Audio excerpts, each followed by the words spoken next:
벙커원 라디오. JTBC 뉴스룸 오대영 기자. 탄핵, 헌법으로 체크하다. 2부. 2017년 4월 28일 강연. 근데 오늘 뭐 제가 드린 질문들도 대부분 대본과는 상관없는 질문들이었어요. 현장에서 드린 질문이 너무 많아서 걱정은 안 하고요, 저는. 이번 대선에서 가장 주목해야 할 또는 고려해야만 하는 사실 두 가지만 이야기해 주세요라고 하셨네요. 뭐 대통령은 함정이 들어있는 것 같은 질문인데. 다시 한번 볼까요? 네, 함정은 없는 것 같아요. 뭐 대통령을 한 명만 뽑아야 한다 이런 건 아니겠죠? 그 두 가지면 한 네. 가지씩 이렇게 얘기하면 되겠는데. 너무 팀장 마인드 아니십니까? 요즘 사장님 마인드가 듣고 제가 유행이던데. 종합해서 말씀드릴게요. 연차순으로 하시죠. 그 말하자면 질문 의도가 뭐 제기된 의혹들 중에서 두 가지 정도는 꼭 살펴야 한다, 뭐 그런 의미는 아니겠죠? 그런 건 아닌 것 같습니다. 저는 아까 말씀드린 게 약간 동어 반복이 될 수 있는데 조금 더 구체적으로 말씀드릴게요. 우리가 왜 지금 사상 최초의 국민이 직접 투표하는 조기 대선을 치러야 되는지에 대한 기본으로 돌아갔으면 좋겠습니다. 그 두 가지는 저는 아까 말씀드린 4.19와 60 항쟁, 그러니까 4.19 정신과 87년 헌법을 만드는 국민들의 그 열망의 과정들을 이번 탄핵 정국을 거치면서 어떻게 승화시켜서 나갈 것이냐, 그 두 가지를 저는 말씀드리고 싶어요. 올해는 마침 이제 지난 두 차례 보수 정권을 지나면서 보수 정당이 아닌, 보수 후보가 아닌 후보의 당선이 유력시되고 있잖아요. 그러다 보니까 올해 5.18 이제 기념에 대한 기대들도 크고, 또 60 항쟁 같은 경우는 올해가 30주년입니다. 그래서 아마 5월, 6월에 그 민주화 항쟁과 관련된 이야기들이 계속 이어지면서 우리 헌법에 대한 얘기들도 다시 한번 좀 올라오지 않을까, 그런 생각을 해보고요. 생각났어요. 저희끼리도 이제 뭐 그런 얘기를 많이 하는데, 이번 대선의 화두가 뭐고 가장 중요하게 봐야 하는 게 뭘까. 근데 이제 그때마다 제가 얘기했던 거는 그거였습니다. 그 지난 9년 그리고 특히나 지난 4년 동안에 공공 영역에 혹은 국가의 신뢰가 무너진, 그리고 최종적으로는 완전히 파산한 상태에서 치르는 대선이기 때문에 그 신뢰를 회복하려고 하는 사람을 뽑아야 하지 않을까. 그것이 어떤 뭐 지난 4년 동안을 요약하자면 거의 각자 도생으로 국민들을 몰아간 상황인데, 말하자면 국가를 믿을 수 없고 공공의 영역을 믿을 수 없고 모든 권위가 무너진 상태에서 치르는 선거이기 때문에 그것들을 다시 복원해서 우리 사회가 어떻게 서로 이제 다시 연대하고 국가를 신뢰하고 정치 지도자들이 공공성을 회복하기 위한 노력을 하려고 하느냐, 그런 말을 누가 가장 신뢰 가도록 하느냐, 뭐 그런 부분을 좀 같이 보시면 좋지 않을까. 그리고 저는 이것도 뭐 다 개인적인 의견이고, 뭐 두 분도 완전히 개인적인 특정 후보를 염두에 두고 하신 얘기는 당연히 아닐 테고, 저는 개인적으로는 방금 말씀하신 그 공공성을 회복한다는 가치는 굉장히 중요하고, 사실 저도 거기에 큰 방점을 두고 있지만, 대선 과정을 통해서 그것을 확실하게 뭐 꿰뚫어 본다거나 그 이유까지 담보할 수 있는 책임 있는 투표를 할 수 있는 뭐 환경이라고 생각하지는 않고요. 사실 모든 선거가 그럴 거라고 봅니다. 그래서 결국 대선이 끝나고 나서 이제 심판대에 오르겠죠. 본인이 한 말들에 대해서, 그리고 본인이 드러낸 인식에 대해서 그것이 과연 진정한 것이었고 본인의 가치관에 원칙적으로 맞추어서 얘기를 한 것인지 혹은 아닌지, 그것에 대한 감시가 계속 필요할 거라고 생각하고, 그런 의미에서 계속 이번 대선 과정에서 누가 어떤 말을 하는지, 내가 어떤 것을 기준을 두고 뽑을 것인지를 고민하는 과정은 충분히 전부 다 오히려 후에 필요한 과정이 되지 않을까 생각합니다. 네. 두 개 뽑으라 그랬는데 무슨 말인지 잘 모르겠는데. 두 개 나만 뽑을 두개 수 없으니까 뽑았잖아. 하는 얘기죠. 네. 네, 다음 질문 이어가 볼게요. 이런 질문 좋네요. 방송에서는 말할 수 없었던 가장 비현실적인 팩트는 무엇인가요? 그러니까 이런 거겠죠. 조사하다 보니까 야, 이게 정말 이게 팩트였다고? 본인들도 놀랄 법한 팩트. 이번 생각 좀 해보세요. 이분께서 그런데 이 질문 끝에 손석희 짱이라고 적어주셨는데 여기서는 그런 말씀하지 마세요. 회사 바뀌기 때문에. 그 선배하고 같이 한 아이템은 아니지만 뭐 이제 저희가 이제 그 전에 방송할 때 재밌는 아이템들을 몇 개 했었는데 그 중에 제 개인적으로 제일 자주 얘기하는 게 이제 돼지고기를 익혀 먹는 정도를 바싹 익혀 먹지 않아도 된다. 그 아시는 분들 계실지 모르겠는데 오늘 나온 얘기 중에 가장 중요한 얘기가 되지 않을까 싶은데요. 그게 이제 돼지고기에 예전에 많이 나왔었던 그 유구낭미충이라는 이제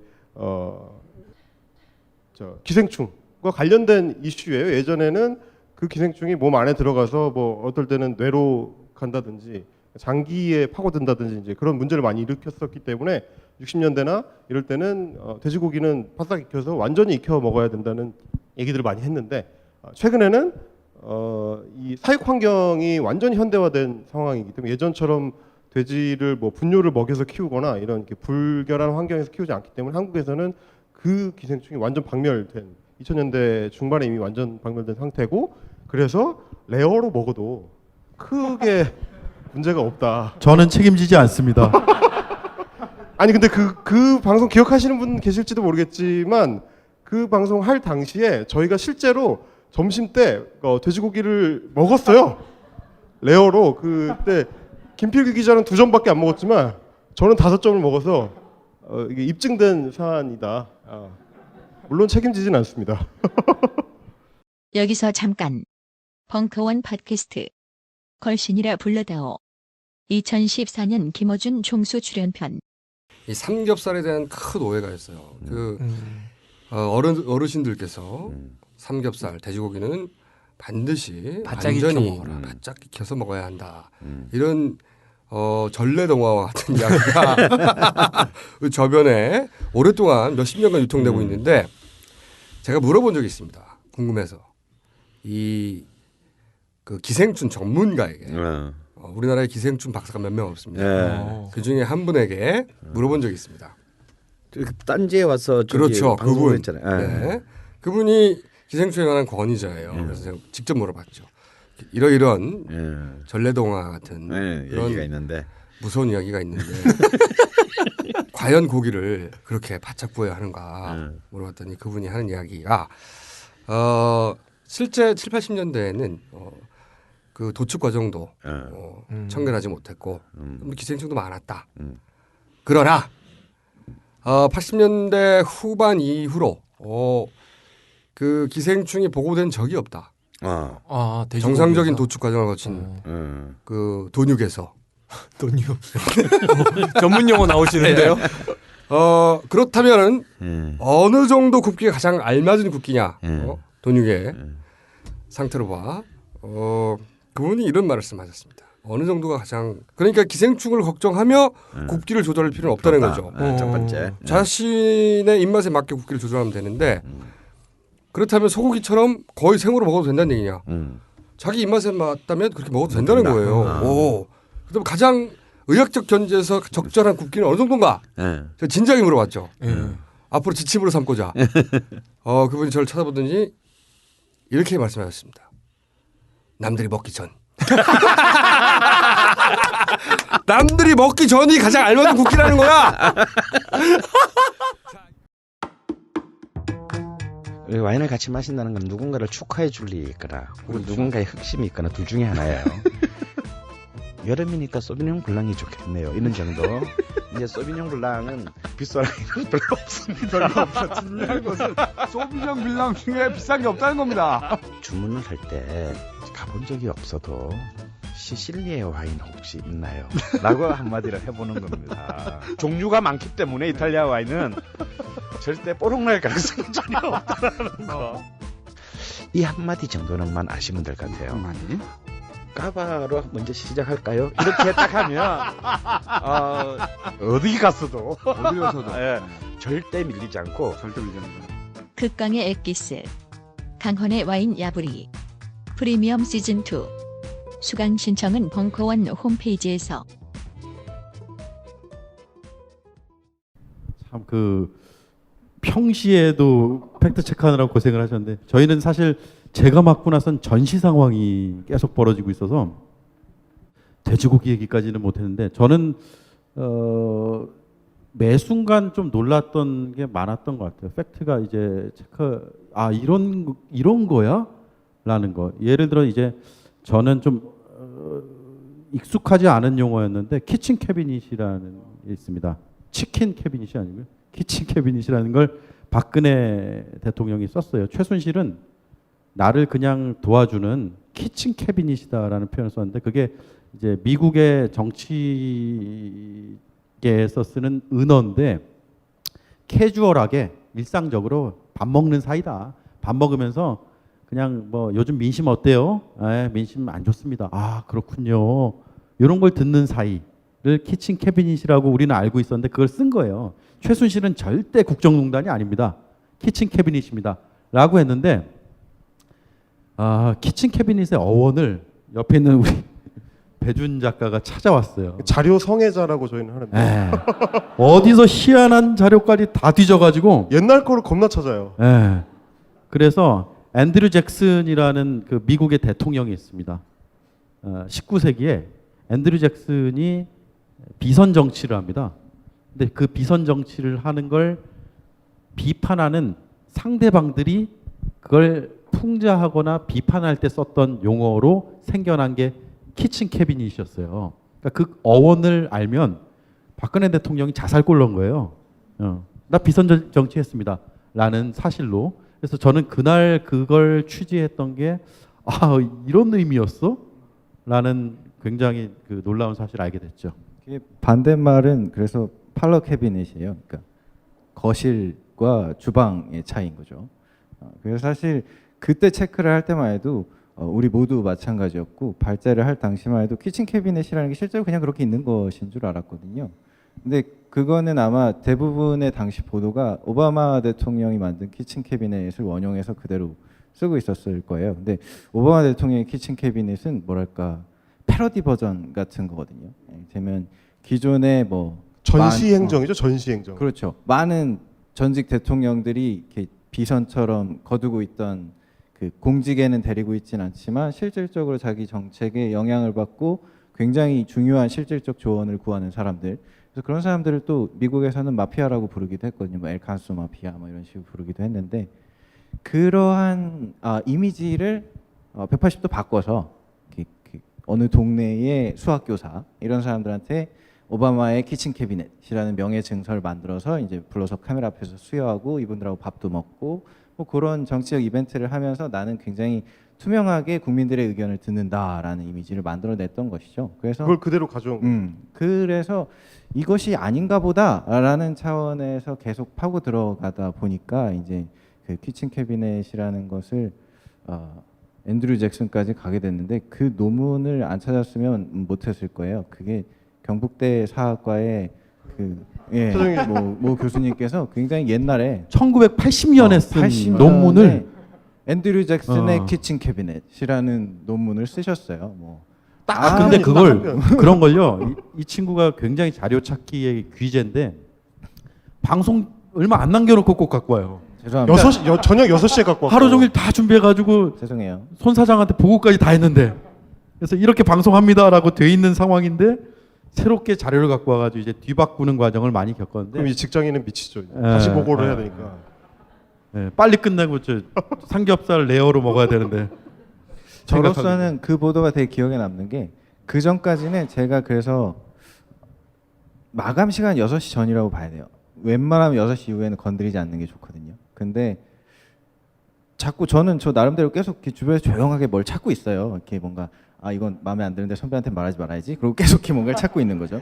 그러다가 8시 넘어서 뭐가 나와. 근데 이거는 써야겠는데? 라는 생각이 들면 선배한테 이제 가져가면 이제 선배의 심기를 살피게 되잖아요. 왜냐하면 이게 굉장히 뭐랄까 스트레스를 받고 그 팀의 안정적인 보도하는 데도 사실 이렇게 명함이 모든 일에 명함이 있듯이 위험한 일일 수 있거든요. 그래서 이제 선배한테 그 판단을 제가 다 떠넘겨 버리는 셈인데 이거 이런 거 있는데 하실 거면 하시든가라고 이렇게 던지면 선배한테는 되게 못할 짓이잖아요. 그래서 저도 굉장히 조심스러웠는데 그 보도 이후에 선배가 그래 나는 굉장히 힘든데 어쨌든 늘 갖고 와라.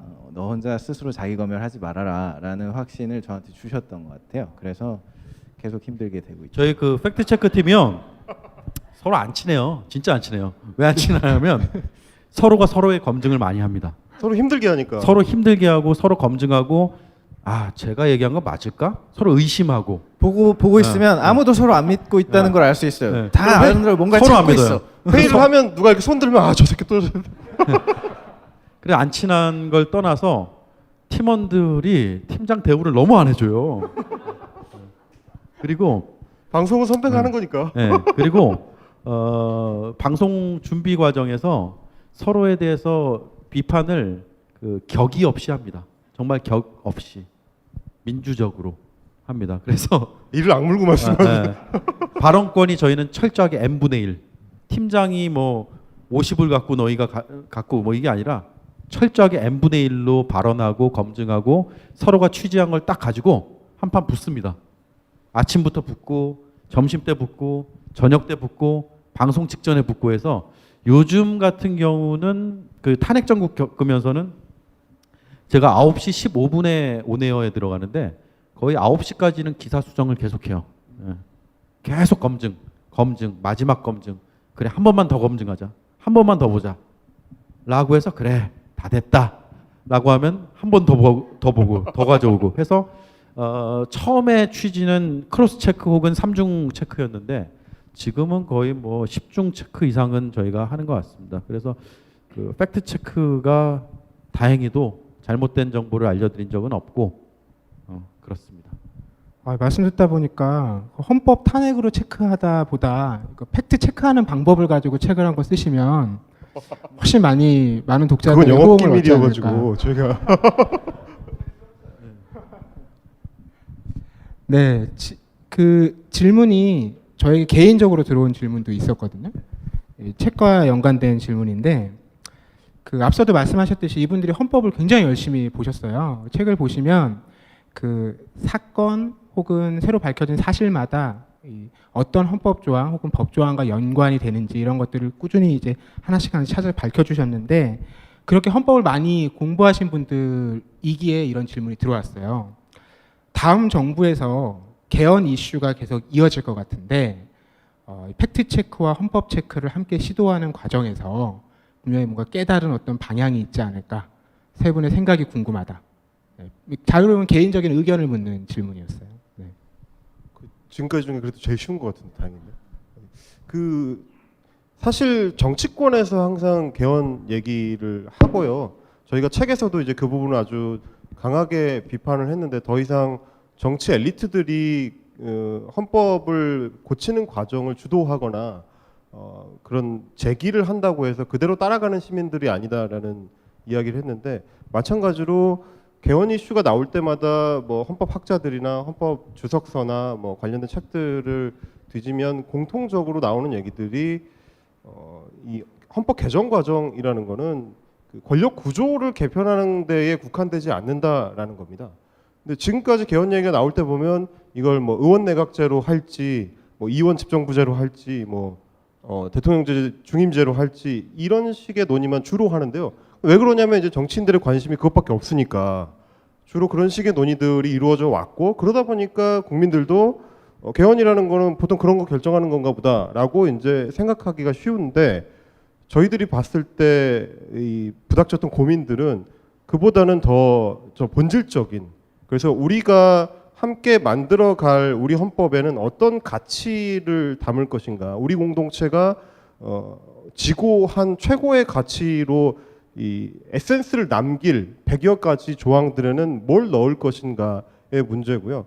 그 과정에서 저희가 자주 들었던 헌법학자들로부터 자주 들었던 조언은 시민의 권한을 지금보다 더 확대하는 방향으로 헌법 개정이 이루어져야 한다. 그리고 뭐 환경권 같은 기존에는 그렇게 크게 다뤄지지 않았던 다른 이슈들을 또 부각해서 이야기를 해야 한다. 혹은 뭐 지금은 굉장히 애매하게 처리가 돼 있는 3조의 영토 조항 같은 것들, 한반도와 그 부속 조서로 한다는 것은 북한 문제를 어떻게 다룰지가 첨예하게 걸려 있기 때문에 그런 문제들 뭐 이제 좀 다양하게 같이 논의해야 될 것들이 있는데 지금 정치인들은 과연 그 준비가 얼마나 돼 있는지는 사실 의문입니다. 이제 뭐 지방 분권 문제도 있고요. 근데 그게 굉장히 좀 잘 재련이 되어 있어야 국민들한테 설명할 때 충분히 뭐 공론화가 될 수 있을 텐데 사실 별로 깊이 있게 고민을 하지 않았을 것이다라는 우려가 돼서 그 부분을 시민들이 미리 좀 우리 정치인들 아시다시피 이제 시민들이 좀 멱살 잡고 끌고 가야 되는 측면들이 좀 있기 때문에 탄핵 과정에서 그랬듯이 결국에는 먼저 고민한 시민들이 그 방안을 검토하고 빨간 펜으로 첨삭을 하고 혹은 이렇게 해와라라고 요청할 수 있는 준비를 우리가 좀 같이 해나가야 되지 않을까 이제 그런 생각을 합니다.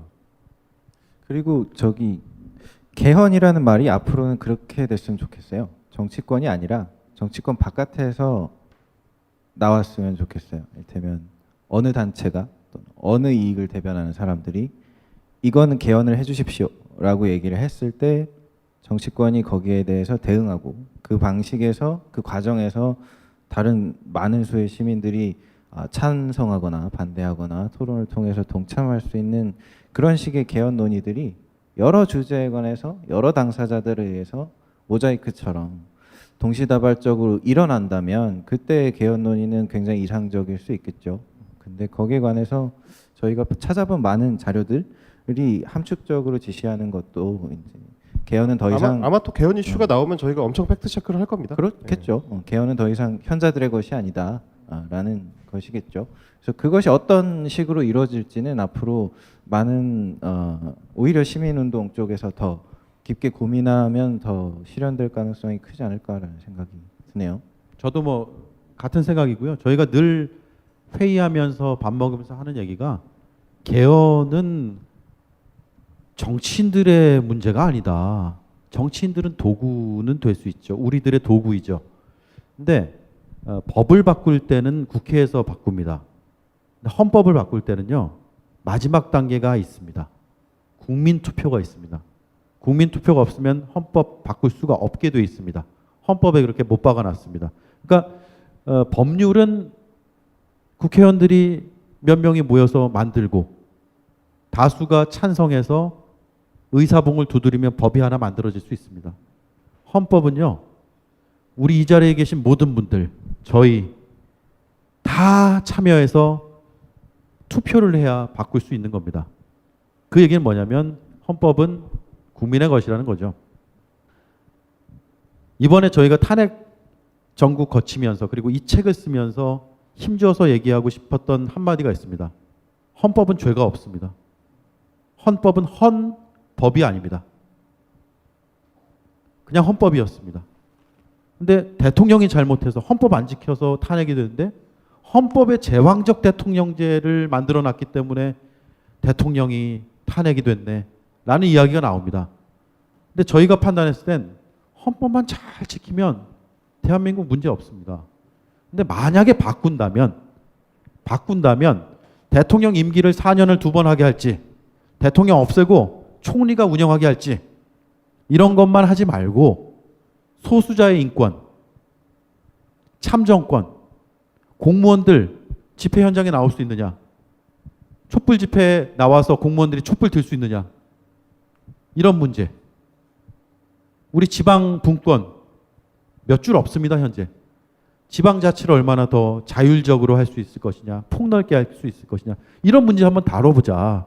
이게 개헌 아니냐, 그게 우리 사는 문제 아니냐 라는 문제의식을 갖고 있고 그 얘기를 책에도 썼고 방송에서도 여러 차례 했습니다. 앞으로도 할 겁니다. 개헌 이슈가 터지면 정치인들이 원하는, 정치 엘리트라는 말도 저는 별로 안 좋아하지만 정치인들이 원하는 건 대통령 4년 2번 하냐, 5년 1번 하냐, 10년 하냐가 아니라 그런 우리 시민 사회의 내용들을 어떻게 담을 것인지가 개헌이다. 라는 걸 저희는 얘기할 거고요. 개헌에 대한 JTBC 팩트체크 팀의 팩트체크는 그 방향으로 갈 겁니다. 네, 그건 분명히 말씀드릴 수 있습니다. 네, 시간이 많이 흘렀지만 플로어에 계신 분들 함께 한두 분 말씀 나누고 자리를 정리할까 합니다. 함께 나누고 싶은 이야기나 궁금하신 점 있으시면 손 들어주시면 마이크 전해드릴게요. 돼지고기 같은 것도 괜찮습니다. 여기 앞에 예, 그 책은 만들어주신 책은 잘 읽어봤는데요. 그 궁금한 게 몇 가지 있어서 그 방금도 말씀해주셨는데 이제 서문을 읽어보니까 그 방금 그 이야기한 주제 중에서 그 과연 대통령이 그러니까 헌법을 안 지켜서 지금 이 사달이 났는데 그럼 헌법이 문제가 있는 것이냐 아니면 뭐가 문제가 있는 것이냐를 방금 말씀을 해주셨잖아요.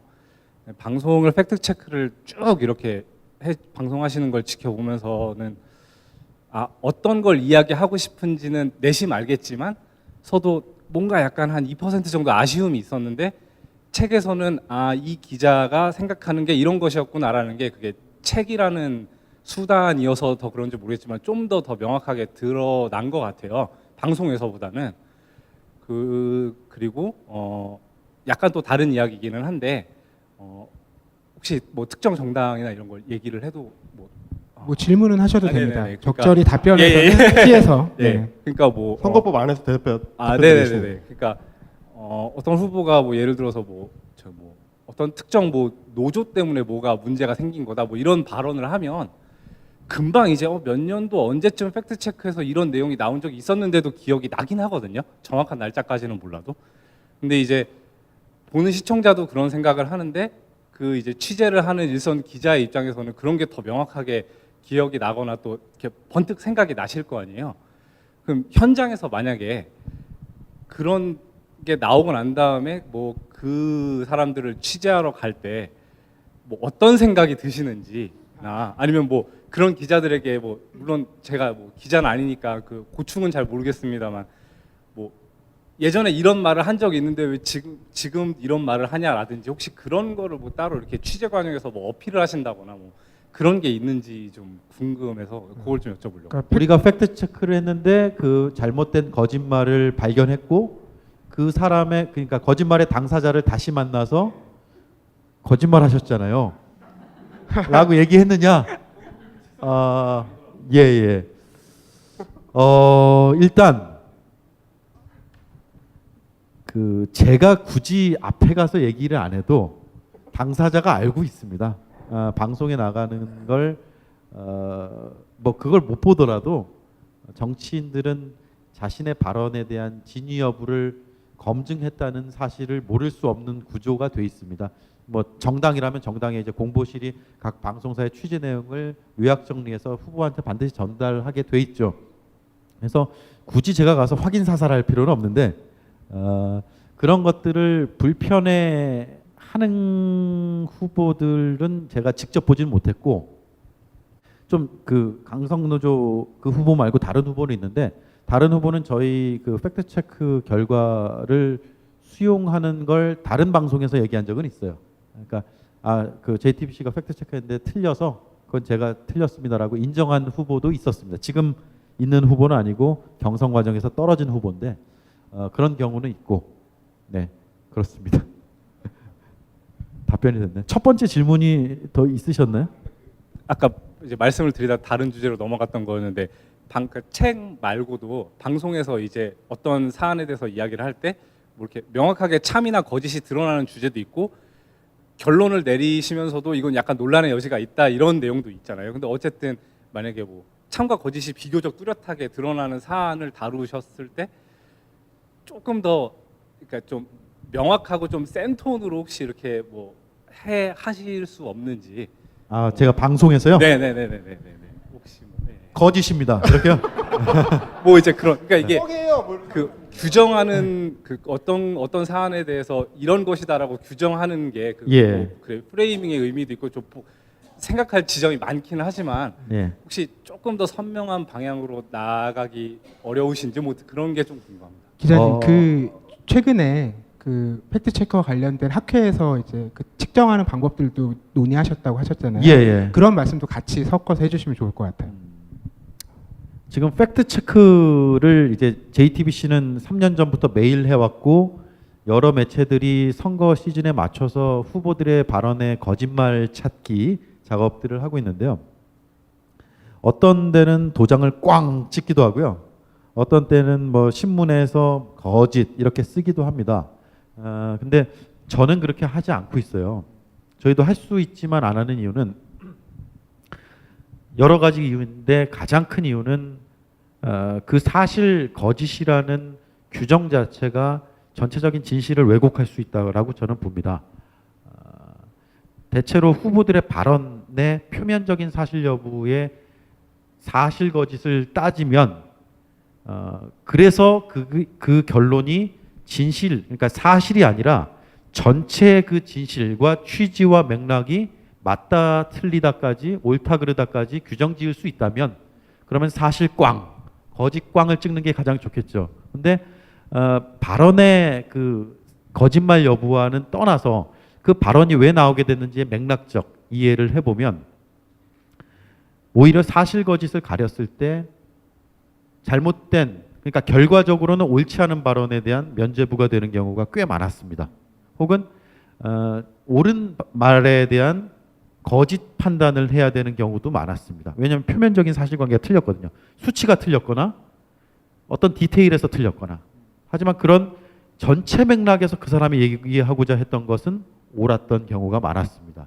그래서 그게 고민이었지만 저는 쓰지 않고 앞으로 그런 진실 영역까지의 측정이 가능하다면 그렇다면 그때는 쓰겠습니다. 지금 개발 단계에 있어요. 네.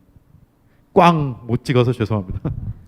그리고 저희가 좀 유독 그쪽으로 오랫동안 관심을 갖고 있기도 했어요. 어디까지 깊은 우리 모두가 최소한 내부적으로 동의할 수 있는 관점을 선명하게 할 것인가, 그 부분에 대해서는 항상 관심을 가지고 있고, 또 특히나 이제 저나 이제 임경비 작가나 작가들이 주로 이렇게 왕왕거리죠, 선배 옆에서. 이건 더 세게 가야 된다, 이건 여기까지 얘기할 수 있는 거 아니냐. 근데 그 최종 결정은 어쨌든 오대영 팀장의 어깨 위에 놓여 있습니다. 되게 힘든, 뭐랄까, 제가 아까 말씀드렸던 여러 가지 주체 입장에서 판단해야 하는 것들이 있고, 거기서 이제 오히려 선배가 그걸 이제 정치부 기자의 감각으로 정무적 판단을 내려주기 때문에 저희가 더 자유롭게 생각을 막 뻗쳐 나갈 수 있는 그런 게 있죠. 그 사실 거짓이라는 거, 그러니까 팩트 체크를 거짓말 잡기의 용도로만 사용한다면 할 수 있습니다. 근데 JTBC 팩트 체크와 저는 분명하고 자신 있게 말씀드릴 수 있는 건 다른 매체의 팩트 체크는 좀 다르다고 생각해요. 왜 다르냐면 그런 표면적인 사실 여부의 검증과 함께 그 이슈와 그 맥락에 대해서 깊이 있는 관점을 제시해주고 싶거든요. 전 그게 이제 언론의 역할이라고 봅니다. 표면적으로 거짓말했습니다. 얘 숫자 틀렸어요. 라고 하는 게 어떤 의미가 있을지, 실수한 건지 아니면 의도적인 거짓말을 한 건지에 대한 그런 아주 겉핥기식의 검증에만 머물지 않을 것인지, 그러면 우리는 그게 아니라 좀 더 깊은 얘기를 해보자. 저희가 어제 다룬 이슈가 있습니다. 동성애에 대한 후보들의 그 발언 검증이었는데, 저는, 그리고 아마 저희 팀원들도 마찬가지일 텐데, 가장 힘주어서 얘기하고 싶었던 부분은 홍준표 후보가 틀렸다, 누가 맞았다, 이 얘기를 하고 싶은 건 아니었습니다. 이 후보들이 그 문제를 보는 시각이 과연 옳은 것이냐, 우리 국민들의 시각에서 봤을 때 이해할 만한 것이냐, 혹은 다른 나라에서는 어떻게 하고 있을까, 그 문제를 우리와 좀 달리 보는 관점은 없을까를 폭넓게 제시하고 싶었고, 시간의 한계상 다 하진 못했지만 중간 부분에 그런 내용이 있습니다. 제가 그때 더 힘주어서 얘기를 하려고 노력을 했는데 전해졌는지 모르겠습니다만, 동성애 문제를 유엔에서는 개인의 문제로 보지 않습니다. 동성애자가 혹시 에이즈에 노출이 많다면 동성애자 문제야라는 게 지난 토론회에서 나와서 지금 이슈가 되고 있는 우리의 현실인 거죠. 그게 아니라 왜 그들에게 사회적으로 국가적으로 더 많은 손길이 뻗치지 못했을까? 더 많은 지원을 하지 못했을까라는 사회적 책임을 유엔은 강조하고 있었습니다. 유엔이 무조건 옳다는 건 아니지만 저희가 그 유엔의 판단이 더 합리적이라고 봤습니다. 왜 개인의 자율성과 선택의 문제가 이 모든 것의 근본인 것처럼 얘기하느냐? 그것이 아니다. 특히나 대한민국의 지도자가 되겠다는 사람은 좀 크게 보고 사회적 책무를 더 어깨 위에 얹어서 내가 그 부분을 해결해 보겠소라는 얘기를 해야 되지 않을까라는 그 관점을 어제 제시하고 싶었고요. 그게 저는 JTBC 팩트체크가 좀 다른 점이라고 봅니다. 꽝 혹은 사실 거짓도 중요하지만 좀 더 들어가서 한 걸음 더 이해할 수 있는 좀 어떤 특정 이슈든 간에 시청자분들 여기 계신 분들이 저걸 보면은 저 문제에 대해서 나는 앞으로 저렇게 판단해 보고 싶다라는 생각이 드시게 하고 싶다는 게 저희들의 공통된 생각입니다. 마지막으로 한 분만 더 질문 받겠습니다.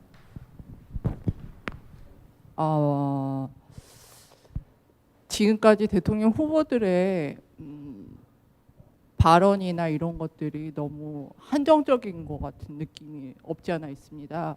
100분 토론이랑 것 같은 것도 보면 좀 답답한 게 이런 질문이라든가 제 막연히 방청객들은 쳐다보고 있는데 그런 걸 봤을 때 1대 100처럼 5명의 후보자가 그나마 나은 후보자라면 몇 단계까지 그 질문들을 통해서 아니면 제시된 질문들을 통해서 이렇게 풀어가는 그런 프로그램도 있었으면 하기를 바라는데 앞으로 5월 9일까지 이제 남았는데 그런 프로그램을 제시할 수 있는 1대 100이라는 프로그램 물론 있지만 그것을 재구성해서 만들 수 있는 보다 자유롭고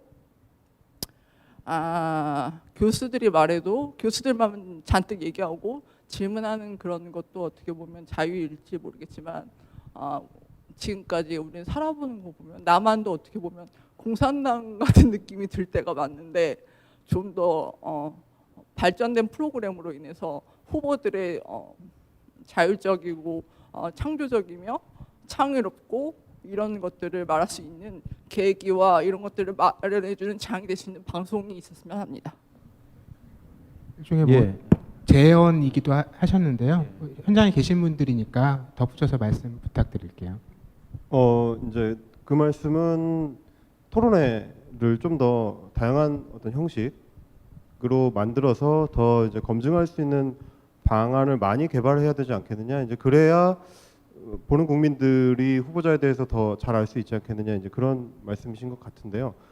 이 얘기는 조금 전에 이제 오대영 선배가 했던 우리가 최종 검증으로 도장을 찍은 것인가의 문제와도 어느 정도는 좀 통해 있는 것 같습니다. 이제 말씀하신 것처럼 뭐 1대 100 같은 프로그램을 뭐 패러디를 해서 검증 단계를 거쳐서 뭐 탈락시키거나 수치를 매기거나 뭐 물론 그런 방안을 도입할 수도 있겠죠. 이제 근데 제 생각에는 그런 정도까지 방송이나 언론이 다 제시한다면 어떤 민주적인 선거 과정 혹은 민주시민들의 선택의 과정에 너무 깊이 개입하는 것일 수도 있다. 그러니까 선배도 그 말씀을 하셨지만 저희가 손 사장의 방침대로 한 걸음 더 들어가는 뉴스라서 조금 더 방침은 아니고 예, 그러니까 조금 더 들어가서 더 진실에 가까운 측면들을 이제 보여드리려고 노력하긴 합니다. 이제 그래서 그렇게 발굴해낸 진실들을 보여드렸을 때 최종적인 판단을 시청자들이 하는 것이 옳다라는 게 이제 저의 개인적인 생각이고요. 그렇기 때문에 저희는 되도록이면 참 거짓이라든지 뭐 진실 뭐 거짓이라든지 그걸 저희가 최종 결론을 내리지 않는 것도 그것과 좀 맥이 다 있습니다. 이제 후보자들이 서로 간의 토론 과정을 통해서 드러나는 뭐 태도나 어떤 뭐 정보 뭐 소화 능력이나 아니면 뭐 비전이나 이런 것들을 우리나라 국민들 촛불을 거쳐온 시민들이라면 충분히 판단할 수 있지 않을까 그런 기대가 있고요. 너무 깊이 개입하는 것이 맞는가는 앞으로도 저희도 이제 계속 고민해야 될 그런 지점인 것 같긴 합니다. 근데 말씀하신 것 중에 굉장히 전 중요하게 받아들여야 된다고 생각하는 부분이 이번에 이제 대선 토론회에서 후보 간의 토론은 있는데 국민들이 궁금해하는 국민들의 목소리가 좀 많이 빠져 있는 게 아니냐. 물론 2012년보다는 낫습니다만 많이 빠져 있다라는 문제의식을 저도 분명히 느꼈어요. 그래서 말씀하신 대로 왜 방청객들은 가만히 앉아있게 만드느냐. 질문의 기회를 주고 물어보면 답하고 모르면 모른다고 하고 알아보고 말씀드릴게요. 혼내면 혼나고 이런 공론회장이 아직도 대선 후보 토론회에서 좀 부족한 면이 있지 않은가라는 생각은 저도 했습니다. 그래서 그 정치인들의 혹은 전문가들의 교수들의 이런 영역이 아니라 우리 시민사회가 같이 막 버무려지는 그런 대선 축제장이 됐으면 좋겠다는 생각을 했는데 제가 회사 가서 꼭 그 전달하겠고요. 다음번에는 할 수 있는 기회가 만들어질 수 있도록 저도 열심히 노력하겠습니다. 예, 저희가 예정된 시간이 거의 다 되어서 이제 자리를 마무리해야 될 텐데요.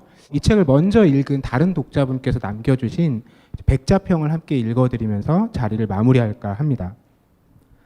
지난 겨울 주말마다 촛불을 들었던 게 어떻게 역사가 되는지 일목요연하게 정리해주는 책이다. 헌법이 박제된 문서가 아니라 권력에 저항하는 상징이 되었다는 걸 실감할 수 있다. 네, 앞으로도 이런 기회가 우리에게 꾸준히 좀 이어지기를 바라는 마음이고요. 그 마음에 여러분들 함께 나눌 수 있어서 오늘 즐거웠습니다. 함께 해주신 세 분께 큰 박수 부탁드립니다. 고맙습니다.